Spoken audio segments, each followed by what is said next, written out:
Good Friday morning, everyone. Schuyler Callihan here with another episode of Between the Ears, our final one of the week. It is Fast Friday, so we're going to go through a shorter episode here today, talking a little bit about Zach Frazier and the NFL draft, a little what I'm hearing, what I'm thinking. But first, make sure you hit that subscribe button on our YouTube page at Mountaineers Now. We surely appreciate your support, and go follow us on X at that exact same handle. So, in the last 24 hours or so, plans kind of changed. We were going to tape a baseball episode. Timing didn't work out, so I decided to try to find something else to talk about for today. And thought, hey, draft's a week away. Let's see if we can get an update on Zach Frazier. So I texted probably 8 or 9 different people around the league. As most of you probably know, I also cover the Carolina Panthers for SI. And I was hoping to get more answers back, not going to lie, but it was a short turnaround. So most of these, I probably will get texts from about 4 or 5 others after I record this episode, but it is what it is. I wanted to get this up this morning. So I did get 3 responses in regards to their thoughts on Zach Frazier and kind of what they're hearing as to where he may go in the draft, what team he may go to. So I'll get to that first, and then I'll throw in my thoughts after that. So again, I got to keep these sources anonymous because there's some people that probably shouldn't be having their name out here for this. So first text, Frazier won't make it to 33. Obviously, they know I cover the Panthers, who have the 33rd pick.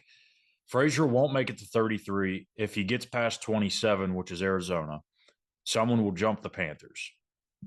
Plain and simple. Nothing else to it. That's text number 1. Text number 2.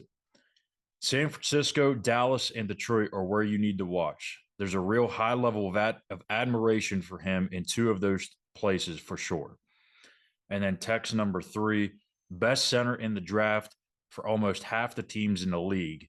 JPJ, which is Jackson Powers Johnson from Oregon, is C1, a.k.a. center 1 for most. And if he goes early, Frazier will follow not long after, and vice versa.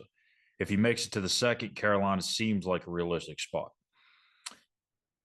Can't say I'm like totally blown away by any of those 3. I have heard San Francisco and Detroit. I haven't heard a whole lot about Dallas, although they do probably would like to upgrade at center or get a younger center on the roster. So that's definitely a realistic spot. I believe Detroit is the one, in my opinion, that's really sticking out. Like, if Zach Frazier is not the most Dan Campbell guy, I don't know who is. I mean, that guy was perfectly built in a lab for Dan Campbell.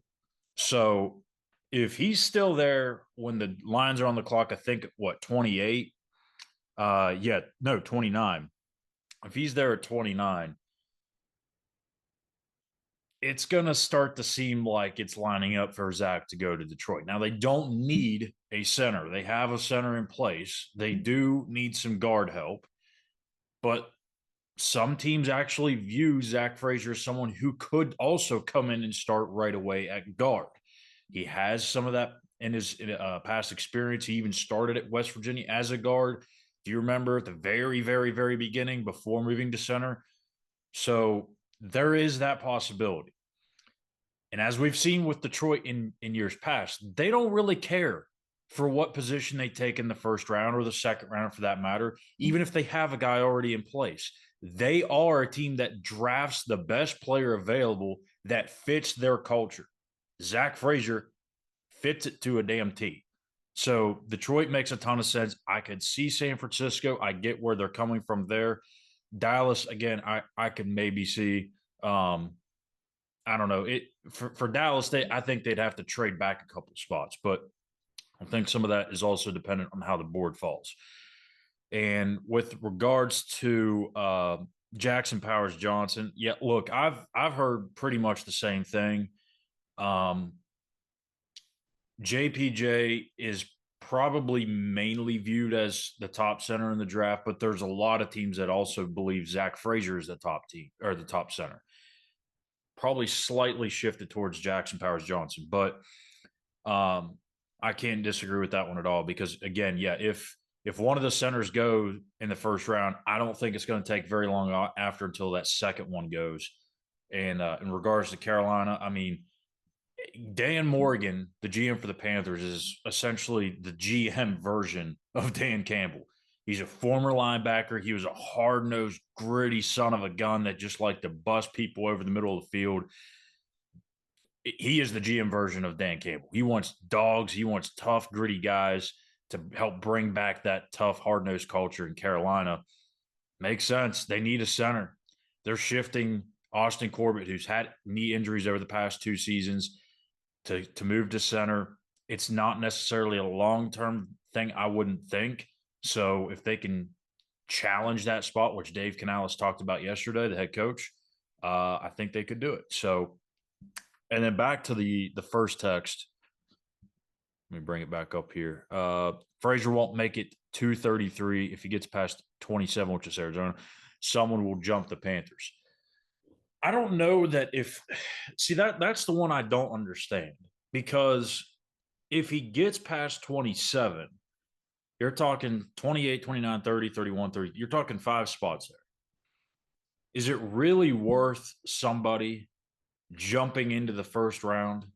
Because let's face it, not all the time when you make a move up, the people that you're discussing the trade calls with know who you're going up to get. Sometimes they do. It's pretty obvious. But sometimes they don't.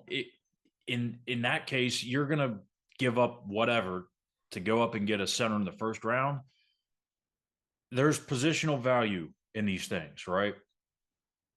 Don't know if it's worth going up, even as good as Zach Frazier is, if it's worth to go up and get a center in the first round because it's going to cost you, whatever, an equivalent to a first round or very close to it. So I don't know if it makes sense there. I do understand the logic, though, because Carolina's sitting at 33. They have a pick at 39 as well. Personally, I think what will happen is if Zach doesn't go on day one or round one of the draft, there's going to be a lot of teams calling Carolina about that 33rd pick, top pick of the second round, about going up and getting a quarterback, number one, because there's going to be, QB5 or QB6 sitting right there. And whoever needs a quarterback is going to be desperate. They want to go get him. But I also think they're going to be calling Carolina again, I'm sure Carolina could figure this out, but they're going to want to go get Zach Frazier, knowing, hey, Carolina's at 33. But they also have that 39th pick.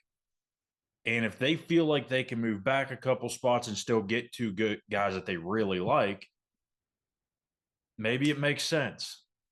And having that 39th pick is not only kind of a buffer for Carolina, but it's also kind of a buffer for other teams because they can look at that and say, hey, they can probably feel okay moving back.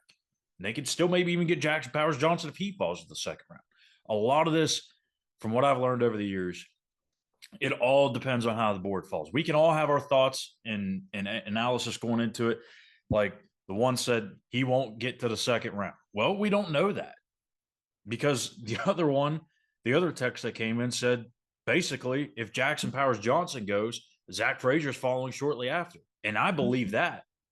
I 100% believe that. It may not be the next pick, but it won't be long after.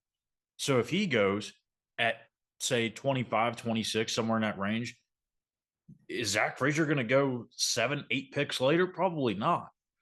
It's probably going to be a little bit sooner than that. So this thing's a crapshoot, if I'm being honest.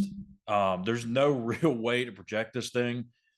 I do like doing mock drafts. It's a fun exercise to do, especially covering the Panthers. I do one every Sunday leading up to the draft, and the week before the draft, I start to do one a little bit more frequently. But it's all a guessing game.